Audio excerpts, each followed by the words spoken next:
Hi, ಎಲ್ಲರಿಗೂ ನಮಸ್ಕಾರ. ನನ್ನ ಹೆಸರು ಡಾಕ್ಟರ್ ಪ್ರಸಾದ್ ಅಂತ. ಇವತ್ತು ಬಂದ್ಬಿಟ್ಟು ಒಂದು ಒಳ್ಳೆ ಟಾಪಿಕ್ ಬಗ್ಗೆ ಡಿಸ್ಕಸ್ ಮಾಡೋಣ. ಅದೇನಪ್ಪ ಅಂದರೆ, ಪ್ರತಿಯೊಬ್ಬರು ಮನೆಯಲ್ಲಿ ಒಬ್ಬರಿಗೆ ಇದ್ದೇ ಇರುತ್ತೆ. ಅದೇ ಯಾವುದೇ ಕಾಯಿಲೆ ಅಂದರೆ ಡಯಾಬಿಟಿಕ್. ಡಯಾಬಿಟಿಕ್ ಅಂದರೆ ಏನು, ಅದು ಯಾವುದರಿಂದ ಬರುತ್ತೆ? ಈಚಿನ ಕಾಲದಲ್ಲಿ ಎಲ್ಲರಿಗೂ ಬರ್ತಾ ಇದೆ, ಚಿಕ್ಕ ಮಕ್ಕಳಿಂದ ಹಿಡ್ಕೊಂಡು ದೊಡ್ಡವರವರೆಗೂ ಬರ್ತಾ ಇದೆ. ಸೊ ಅದಕ್ಕೆ ಮೂಲ ಕಾರಣ ಏನು, ಯಾವುದರಿಂದ ಬರುತ್ತೆ ಅನ್ನೋದು ಕಂಪ್ಲೀಟಾಗಿ ಡೀಟೇಲ್ಸ್ ನಾವು ತಿಳ್ಕೊಳ್ಳೋಣ ಇದರಲ್ಲಿ. ಅದಕ್ಕೆ ಮುಂಚೆ ಒಂದು ಸ್ಮಾಲ್ ರಿಕ್ವೆಸ್ಟ್, ಯಾರಾದರೂ ಈ ವಿಡಿಯೋ ನೋಡ್ತಾ ಇದ್ದರೆ ಫಸ್ಟ್ ಟೈಮ್ ಈ ವಿಡಿಯೋನ ಲೈಕ್ ಮಾಡಿ, ಶೇರ್ ಮಾಡಿ, ಕಮೆಂಟ್ ಮಾಡಿ, ಆಮೇಲೆ ನಮ್ಮ ಚಾನಲ್ನ ಸಬ್ಸ್ಕ್ರೈಬ್ ಮಾಡಿ. ಸೊ ಇಂಥ ಒಳ್ಳೆ ವೀಡಿಯೋಸ್, ಹೆಲ್ತಿ ಸಂಬಂಧಪಟ್ಟಿದ್ದ ವೀಡಿಯೋಸ್ನ ನಾವು ರೆಗ್ಯುಲರಾಗಿ ಅಪ್ಡೇಟ್ ಮಾಡ್ತಾ ಇರ್ತೀವಿ. And thank you so much. Diabetic ಅಂದರೆ ಇದೊಂದು ಶುಗರ್ ವ್ಯಾಧಿ ಅಂತಾರೆ ಅಲ್ವಾ? ಸೊ ಇದು 2 ಟೈಪ್ಸ್ ಇರುತ್ತೆ, type 1 diabetes and type 2 diabetes. Type 1 diabetes ಅಂದರೆ ಏನು, ಅಲ್ಲಿ ಇನ್ಸುಲಿನ್ ಪ್ರೊಡಕ್ಷನ್ ಅನ್ನೋದು ಇರೋದೇ ಇಲ್ಲ, ಅದು ಕಂಪ್ಲೀಟಾಗಿ ಪ್ಯಾಂಕ್ರಿಯಾಸ್ ಸ್ಟಾಪ್ ಆಗಿರುತ್ತೆ. ಟೈಪ್ 2ದಲ್ಲಿ ಏನಾಗುತ್ತೆ ಅಂದರೆ ಇನ್ಸುಲಿನ್ ಪ್ರೊಡಕ್ಷನ್ ಆಗ್ತಾ ಇರುತ್ತೆ, ಬಟ್ ರೆಸಿಸ್ಟೆನ್ಸ್ ಡೆವಲಪ್ ಆಗಿರುತ್ತೆ. ಅಂದರೆ ನಾವು ತಗೊಂಡಿರುವಂಥ ಗ್ಲೂಕೋಸಿನ ಅಂಶ ಇರುತ್ತಲ್ವ, ಕಾರ್ಬೋಹೈಡ್ರೇಟ್ಸ್, ಅದು ಬಂದ್ಬಿಟ್ಟು ನಮ್ಮ ಬಾಡಿನ ಆಕ್ಸೆಪ್ಟ್ ಮಾಡೋದಿಲ್ಲ. ಅಂದ್ರೇನು, ನಾವು ಏನೇ ಊಟ ಮಾಡಿದ್ರೂ ಊಟ ಮಾಡಿದ ತಕ್ಷಣವೇ ಸ್ಮಾಲ್ ಇಂಟೆಸ್ಟೈನಿಂದ ಈ ಒಂದು ಬ್ಲಡ್ ಗ್ಲೂಕೋಸ್ ಅನ್ನೋದು ರಿಲೀಸ್ ಆಗುತ್ತೆ ಬ್ಲಡ್ಡಲ್ಲಿ. ಸ್ಮಾಲ್ ಇಂಟೆಸ್ಟೈನ್ ಅದು ಅಬ್ಸಾರ್ಪ್ಷನ್ ಆದಮೇಲೆ ಅದು ಬ್ಲಡ್ಡಲ್ಲೇ ಇರುತ್ತೆ. ಅದು ನಮ್ಮ ಸೆಲ್ಸ್ನ ಯೂಟಿಲೈಸ್ ಮಾಡ್ಕೊಳೋ ಶಕ್ತಿನ ಹೋಗಿರುತ್ತೆ. ಸೊ ಅದಕ್ಕಾಗಿ ಟೈಪ್ 2 ಡಯಾಬಿಟೀಸಲ್ಲಿ ಏನಾಗಿರುತ್ತೆ ಅಂದರೆ ಇನ್ಸುಲಿನ್ ಇರುತ್ತೆ, ಬಟ್ ಆದರೆ ಆ ಗ್ಲೂಕೋಸನ್ನು ಯೂಟಿಲೈಸ್ ಮಾಡೋದಿಲ್ಲ, ರೆಸಿಸ್ಟೆನ್ಸಿ ಡೆವಲಪ್ ಆಗಿರುತ್ತೆ. ಅದಕ್ಕೆ ಕಾರಣಗಳು ಏನಪ್ಪ ಅಂದರೆ too much intake of sugar. ಹೇಳ್ಬೋದು, ಸರ್ ನಾನು ಶುಗರು ತಿನ್ನಲ್ಲ, ಬೆಲ್ಲ ತಿನ್ನಲ್ಲ, ಏನು ತಿನ್ನಲ್ಲ, ಆದರೆ ನನಗೆ ಏನಕ್ಕೆ ಈ ಡಯಾಬಿಟಿಕ್ ಬಂದಿದೆ ಅಂದರೆ, ನಾಟ್ ಓನ್ಲಿ ಶುಗರ್. ಈ ಮೆಂಟಲ್ ಸ್ಟೆಬಿಲಿಟಿ ಇರ್ಬೋದು, ಅಂದರೆ ಸ್ಟ್ರೆಸ್ ಇರ್ಬೋದು. ಈಗಿನ ಕಾಲದಲ್ಲಿ ನಾನು ಅದು ಮಾಡಬೇಕು, ಈ ಕೆಲಸ ಮಾಡಬೇಕು ಅನ್ನೋ ಅರ್ಜೆಂಟಲ್ಲಿ ನಾವು ನಮ್ಮ ಹೆಲ್ತ್ನ ತುಂಬ ನೆಗ್ಲೆಕ್ಟ್ ಮಾಡ್ತಾ ಇದ್ದೀವಿ. ಸೊ ಅದಕ್ಕೋಸ್ಕರ ಈ ಡಯಾಬಿಟಿಸ್ ಅನ್ನೋದು ಅರ್ಲಿ ಏಜಲ್ಲಿ ಸ್ವಲ್ಪ ಬೇಗ ಬರುತ್ತೆ. ಅಂದರೆ ತುಂಬ ಸ್ಟ್ರೆಸ್ಸಲ್ಲಿ ಇರೋದು ಕಾರಣ ಒಂದು, ಈ ಜಾಬ್ಸ್ ಇರ್ಬೋದು, ಈ ಮನೇಲಿ ಟೆನ್ಷನ್ಸ್ ಇರ್ಬೋದು, ಆಫೀಸಲ್ಲಿ ಟೆನ್ಷನ್ಸ್ ಇರ್ಬೋದು, ಯಾವುದೇ ಇರಿದ್ರು ನಮಗೆ ಒಂದು ರೆಗ್ಯುಲರ್ ಫಾರ್ಮೆಟ್ ಇರೋದಿಲ್ಲ ಲೈಫ್ ಸ್ಟೈಲ್. ಅಂದರೆ ಈಗ ಮಾರ್ನಿಂಗ್ ಇಷ್ಟು ಗಂಟೆ ಎದ್ದಬೇಕು, ಈ ಊಟ ತಿನ್ನಬೇಕು ಅನ್ನೋದೊಂದು ಸಿಸ್ಟಮ್ಯಾಟಿಕ್ ಪ್ಲ್ಯಾನ್ ಇರೋದಿಲ್ಲ. ಲೇಟ್ ನೈಟ್ಸು, ಆಮೇಲೆ ನೈಟ್ ಡ್ಯೂಟೀಸ್ ಮಾಡೋರು ಇರ್ಬೋದು, ಒಂದು ಪ್ರಾಪರ್ ಸ್ಲೀಪ್ ಅನ್ನೋದು ಇರೋದಿಲ್ಲ. ಸೊ ಇವೆಲ್ಲ ಫ್ಯಾಕ್ಟರ್ಸೂ ಇನ್ವಾಲ್ವ್ ಆಗಿರುತ್ತೆ ಒಂದು ಡಯಾಬಿಟಿಕ್ ಬರೋದಕ್ಕೆ ಕಾರಣ. ಯಾವುದು, ಟೈಪ್ 2 ಡಯಾಬಿಟಿಸ್ಗೆ. ಸೊ ತುಂಬ ಜನ ಇರ್ಬೋದು, ಈಗ ಸಪೋಸು ಹೇಳ್ಬೋದು, ಸರ್ ನಮ್ಮ ಹಳೆ ಕಾಲದಲ್ಲಿ ನಮ್ಮ ತಾತಗೆ ಇರ್ಬೋದು, ಅಪ್ಪಗೆ ಇರ್ಬೋದು, ಅಜ್ಜಿಗೆ ಇರ್ಬೋದು, ಇವ್ರಿಗೆಲ್ಲ ಒಂದು 50 ವರ್ಷ 60 ವರ್ಷ ಆದಮೇಲೆ ಬರೋದು ಡಯಾಬಿಟಿಕ್. ಆವಾಗ ಸ್ವಲ್ಪ ಶುಗರ್ ಕಾಣಿಸೋದು.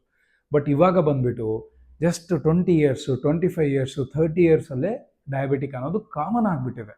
ಈಗ ಅಂದರೆ ಎಲ್ಲರ ಮನೆಯಲ್ಲೂ ಡಯಾಬಿಟಿಕ್ ಅಂದರೆ ಡಯಾಬಿಟಿಕಾ, ಓಕೆ ಅಂದರೆ ಇಟ್ಸ್ ನಾರ್ಮಲ್ ಆಗಿಬಿಟ್ಟಿದೆ ಎಲ್ಲರಿಗೂ. ಇಟ್ಸ್ ಪಾರ್ಟ್ ಆಫ್ ಲೈಫ್ ಆಗಿಬಿಟ್ಟಿದೆ. ಡಯಾಬಿಟಿಕ್ ಇರ್ಬೋದು, ಹೈಪರ್ ಟೆನ್ಷನ್ ಇರ್ಬೋದು, ಥೈರಾಯ್ಡ್ ಇರ್ಬೋದು. ಇದಕ್ಕೆ ಮುಖ್ಯ ಕಾರಣ ಏನಪ್ಪ ಅಂದರೆ ನಮ್ಮ ಫುಡ್ ಹ್ಯಾಬಿಟ್ಸ್.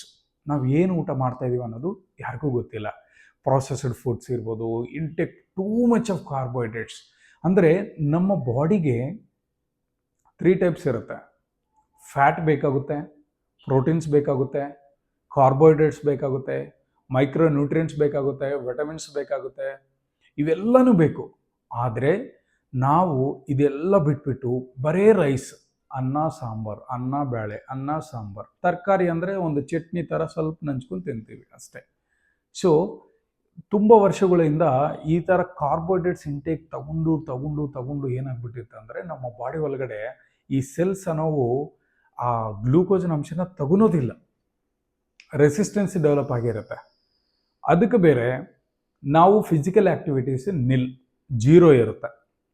ನಾವು ಎಷ್ಟು ಊಟ ಮಾಡ್ತೀವೋ ಅಷ್ಟು ನಾವು ಕೆಲಸ ಮಾಡಬೇಕು, ಫಿಸಿಕಲಿ ಕೆಲಸ ಮಾಡಬೇಕು. ಬಟ್ ಇವಾಗ ಮೆಂಟಲಿ ಎಲ್ಲರೂ ಕೆಲಸ ಮಾಡ್ತಾ ಇದ್ದಾರೆ, ಬಟ್ ಆದರೆ ಫಿಸಿಕಲ್ ಆಗಿ ಯಾರೂ ಕೆಲಸ ಮಾಡ್ತಾ ಇಲ್ಲ. ಸೊ ಅದರಿಂದ ರೆಸಿಸ್ಟೆಂಟ್ ಡೆವಲಪ್ ಆಗಿಬಿಟ್ಟು ನಿಮಗೆ ಡಯಾಬಿಟಿಕ್ ಆಗಿ ಬರ್ತಾ ಇದ್ದೀರಾ. ಸೊ ಇದಕ್ಕೆ ನಾವೇನು ಮಾಡಬೇಕು ಅಂದರೆ ಬ್ಯಾಲೆನ್ಸ್ಡ್ ಡೈಟ್ ಅಂದರೆ ಏನು? ನಾವು ಒಂದು ಪ್ಲೇಟಲ್ಲಿ ಊಟ ಇಟ್ಕೊಂಡಿದೆ ಅಂದರೆ ಅದರಲ್ಲಿ ಪ್ರೋಟೀನ್ ಇರಬೇಕು. ಪರ್ ಕೆ ಜಿ 1 ಗ್ರಾಮ್ ಇರಬೇಕು. 1 ಗ್ರಾಮ್ ಪ್ರೋಟೀನ್ ಅಂದರೆ ಈಗ 70 kgs ಅಂದರೆ 70 ಗ್ರಾಮ್ ಪ್ರೋಟೀನ್ ನಿಮಗೆ ಬೇಕಾಗುತ್ತೆ. ಅದು ಮಿನಿಮಮ್ ಡೈಲಿ ರಿಕ್ವೈರ್ಮೆಂಟು. ನೀವು ಇನ್ನೂ ಕೆಲಸ ಮಾಡ್ತಾಯಿದ್ರಿ, ಜಿಮ್ ಮಾಡ್ತಾಯಿದ್ರಿ, ಎಕ್ಸಸೈಸ್ ಮಾಡ್ತಾಯಿದ್ರಿ ಅಂದರೆ ಸ್ವಲ್ಪ ಜಾಸ್ತಿ ತಗೋಬೇಕಾಗುತ್ತೆ. ಸೊ ನಾವೆಲ್ಲರೂ ಎಷ್ಟು ತಗೊತಾ ಇದ್ದೀವಿ? ನಾವು ಎವ್ರಿ ಮೀಲಲ್ಲಿ ಗುಡ್ ಫ್ಯಾಟ್ ಎಷ್ಟು ತಗೊತಾ ಇದ್ದೀವಿ, ಗುಡ್ ಪ್ರೋಟೀನ್ ಎಷ್ಟು ತಗೊತಾ ಇದ್ದೀವಿ, ಕಾರ್ಬೋಹೈಡ್ರೇಟ್ಸ್ ಎಷ್ಟು ತಗೊತಾ ಇದ್ದೀವಿ ಅನ್ನೋದು ನಾವು ಯೋಚನೆ ಮಾಡಬೇಕು. ಇದರಲ್ಲಿನೂ ಕಾರ್ಬೋಹೈಡ್ರೇಟ್ಸ್ ಅಂದ್ರೂ ಈಗ ರೈಸ್ ಇದೆ, ವೈಟ್ ರೈಸ್ ಅದು ಏನಾಗುತ್ತೆ ಅಂದರೆ ಅದು ಈಸಿ ಡೈಜೆಸ್ಟಬಲ್ ಫುಡ್ಡು. ಈಸಿಯಾಗಿ ಬ್ಲಡ್ಡಲ್ಲಿ ಗ್ಲೂಕೋಸ್ನ ಇಮಿಡಿಯೇಟ್ಲಾಗಿ ರಿಲೀಸ್ ಮಾಡುತ್ತೆ. ಅಂಥ ಊಟ ಬಿಟ್ಟು ಈಗ ನವನಕ್ಕಿ ಇರ್ಬೋದು, ಕೊರಲೆ ಇರ್ಬೋದು, ಮಿಲ್ಲೆಟ್ಸ್ ಅಂತಾರೆ. ಆ ಮಿಲ್ಲೆಟ್ಸ್ ತಿಂದರೆ ಏನಾಗುತ್ತೆ ಅಂದರೆ ಅದರಲ್ಲಿ ಫೈಬರ್ ಅಂಶ ಇರುತ್ತೆ. ಸೊ ಅದರಲ್ಲೇನೂ ಕಾರ್ಬೋಹೈಡ್ರೇಟ್ಸೇ ಇರೋದು. ಬಟ್ ಏನಪ್ಪ ಅಂದರೆ ಕಂಪೇರ್ ಟು ವೈಟ್ ರೈಸ್ ಈ ಕಾರ್ಬೋಹೈಡ್ರೇಟ್ಸ್ ಅನ್ನೋದು ಸ್ಲೋ ಆಗಿ ರಿಲೀಸ್ ಆಗ್ತಾ ಬರುತ್ತೆ ನಮಗೆ ಬ್ಲಡ್ಡಲ್ಲಿ. ಈ ವೈಟ್ ರೈಸ್ ತಿಂದರೆ ಏನಾಗುತ್ತೆ ಅಂದರೆ ಇಮ್ಮಿಡಿಯೇಟ್ಲಾಗಿ ನಿಮಗೆ ಬ್ಲಡ್ಡಲ್ಲಿ ರಿಲೀಸ್ ಆಗುತ್ತೆ.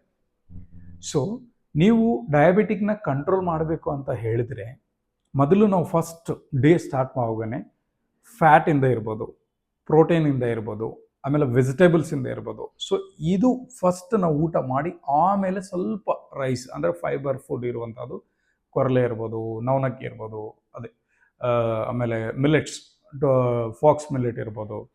ಸೊ ಈ ಥರ ನಾವು ಒಂದು 20 to 25 ಗ್ರಾಮ್ಸ್, ಒಂದು 20-25% ಮಾತ್ರನೇ ನಾವು ರೈಸ್ ತಗೋಬೇಕು ಯಾರು ಡಯಾಬಿಟಿಕ್ ಇರೋರು. ಓಕೆ, ನಾನ್ ಡಯಾಬಿಟಿಕ್ ಇದ್ದವ್ರು ಅವ್ರನ್ನೂ ಒಂದು 30 to 40% ಮಾತ್ರ ರೈಸ್ ತಗೋಬೇಕು. ಸೊ ಈ ಥರ ತಗೋಬೇಕು. ನಾನು ನಿಮಗೆ ಮುಂದಿನ ವೀಡಿಯೋದಲ್ಲಿ ಕಂಪ್ಲೀಟಾಗಿ ಡೈಟ್ ಕೊಡ್ತೀನಿ, ಯಾವ ಥರ ತಗೋಬೇಕು ಫುಡ್ಡು, ಮಾರ್ನಿಂಗ್ ಬ್ರೇಕ್ಫಾಸ್ಟ್ಗೆ ಏನು ತಗೋಬೇಕು, ಆಫ್ಟರ್ನೂನ್ ಫುಡ್ ಏನು ತಗೋಬೇಕು, ನೈಟ್ ಫುಡ್ ಏನು ತಗೋಬೇಕು ಅನ್ನೋದು ಕಂಪ್ಲೀಟಾಗಿ ಡೀಟೇಲ್ಸ್ ಕೊಡ್ತೀನಿ. ಯಾರಾದರೂ ಡಯಾಬಿಟಿಕ್ನ ರಿವರ್ಸ್ ಮಾಡಬೇಕು, ಹೈಪರ್ ಟೆನ್ಷನ್ ರಿವರ್ಸ್ ಮಾಡಬೇಕು ಅಂತ ಹೇಳಿದರೆ ನನ್ನ ನಂಬರ್ಗೆ ಕಾಂಟ್ಯಾಕ್ಟ್ ಮಾಡಿ, ನಾನು ಕಂಪ್ಲೀಟಾಗಿ ನಿಮಗೆ ಡೀಟೇಲ್ಸ್ ಕೊಡ್ತೀನಿ with free consultation. Okay, so ಒಂದು ಡೈಟ್ ಮಾಡಿದ್ರೆ 100% ನೀವು ನಿಮ್ಮ ಡಯಾಬಿಟಿಕ್ನ, ಹೈಪರ್ ಟೆನ್ಷನ್ನ ರಿವರ್ಸ್ ಮಾಡ್ಕೋಬಹುದು. ಫಸ್ಟ್ ಮಾಡಬೇಕಾಗಿರೋದು life style changes. Every doctor will tell you, ಎಲ್ಲ ಡಾಕ್ಟರು ನಿಮಗೆ ಹೇಳ್ತಾರೆ ಲೈಫ್ ಸ್ಟೈಲ್ ಚೇಂಜ್ ಮಾಡಬೇಕು ಅಂದರೆ ಏನು ಮಾಡಬೇಕು ಸರ್? ಲೈಫ್ ಸ್ಟೈಲ್ ಅಂದರೆ ಬೆಳಗ್ಗೆ ಎದ್ದಬೇಕು, ಓಡಬೇಕು, ಇದು ಮಾಡಬೇಕು, ಅದು ತಿನ್ನಬೇಕು, ಆ ಥರ ಅಲ್ಲ. ಒಂದು ಪ್ರಾಪರ್ ಡಿಸಿಪ್ಲಿನ್ ಆಗಿ ಒಂದು ಟೈಮಿಂಗ್ ಇಟ್ಕೋಬೇಕು. ಲೇಟ್ ನೈಟ್ಸ್ ಮಾಡಬಾರ್ದು. ಮಿನಿಮಮ್ 12 to 16 hours ಫಾಸ್ಟಿಂಗ್ ಇರಬೇಕು. ಆಮೇಲೆ ಊಟ ಕರೆಕ್ಟಾಗಿ ಮಾರ್ನಿಂಗ್ ಹೈ ಶುಗರ್ ಸ್ಪೈಕ್ಸ್ ಯಾವುದಾದ್ರು ಇರುತ್ತೋ ಫುಡ್ಸು ಅದೆಲ್ಲ ಡಿಫ್ರೆನ್ಷಿಯೇಟ್ ಮಾಡಬೇಕು. ಈಗ ಫ್ರೂಟ್ಸ್ನೂ ತಿನ್ಬೋದು, ಬಟ್ ಅದು ಫ್ರೂಟ್ಸಲ್ಲಿ ಹೈ ಗ್ಲೈಸೆಮಿಕ್ ಇಂಡೆಕ್ಸ್ ಇರುವಂಥವು ಫುಡ್ಡನ್ನ ಅವಾಯ್ಡ್ ಮಾಡಬೇಕು. ಲೋ ಗ್ಲೈಸೆಮಿಕ್ ಇರುವಂಥ ಫುಡ್ಡನ್ನ ತಗೋಬೇಕು. ಸೊ ಈ ಥರ ಡಿಫ್ರೆನ್ಷಿಯೇಟ್ ಮಾಡ್ಕೊತ ಹೋದರೆ ನಿಮಗೆ 100% ಡಯಾಬಿಟಿಕ್ನ ನಾವು ಕಂಟ್ರೋಲಲ್ಲಿ ಇಟ್ಕೋಬೋದು.